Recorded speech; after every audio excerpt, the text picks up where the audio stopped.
Hi everybody, well happy September 1st. Today is my great-grandmother Bubba's birthday. She was my great-grandmother on my father's side, and she came from Russia, yet she and my grandma Bessie cooked the best Italian style meals. I want to do something in honor of my great-grandma Bubba.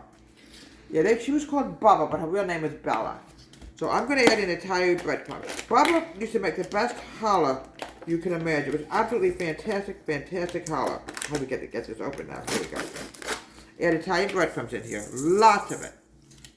Yeah, she made the best challah going. She made the filter fish. You wouldn't believe how wonderful her cooking was. She specialized in cooking bread.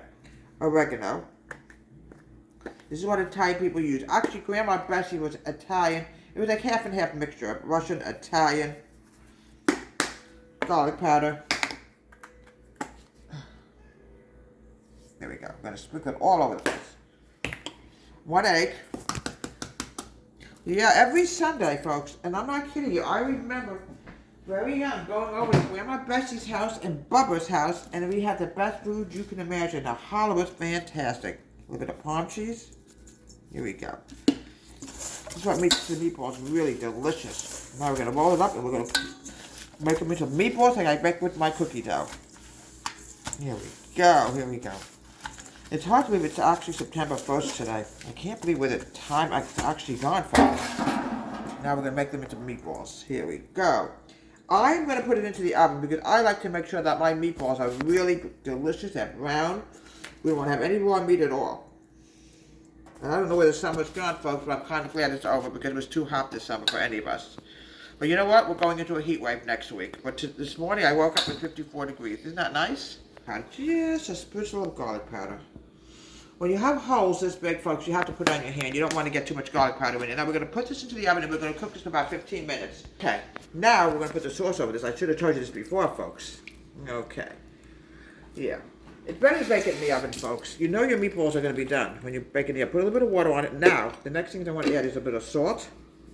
I'm going to make it really taste really delicious. A little bit more garlic powder.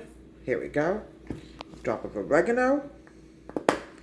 Yeah, I can't believe that everybody's like half and half Russian, half Italian. We'll do some Russian dishes down the road also in honor of my heritage. And put a little bit of sugar here. Folks, there's nothing better than Grandma Bessie's and mainly Bubba's food. Bubba made the best food you can imagine. Now, we're going to put some salt on the pasta. You want to have your pasta tasting like it has flavor to it. You don't want to have something with flavor. Now, Bubba specializes, like I said, in making really like challah homemade bread. Let me get this spoon out of here. Yeah, you know, it's really something. They lived in an apartment their whole life. They never had a house. Yeah, I'm sure they had a good reason. I don't know what their reason was. It's not my business, obviously. But every Sunday, folks, I literally went over to Grandma Bessie's house with my parents. My brother and sister were there. My cousins were there. We had a wonderful evening there. We really did. I put a little bit of red pepper on here. You really want to season up that food the way she did. So, okay, and some delicious palm cheese. And here we have a delicious, wonderful spaghetti and meatball dinner in honor of my great-grandma Bubba. Her birthday is definitely today, September 1st. From Deborah Home Country Kitchen, have a great day. Please subscribe to my wonderful YouTube channel.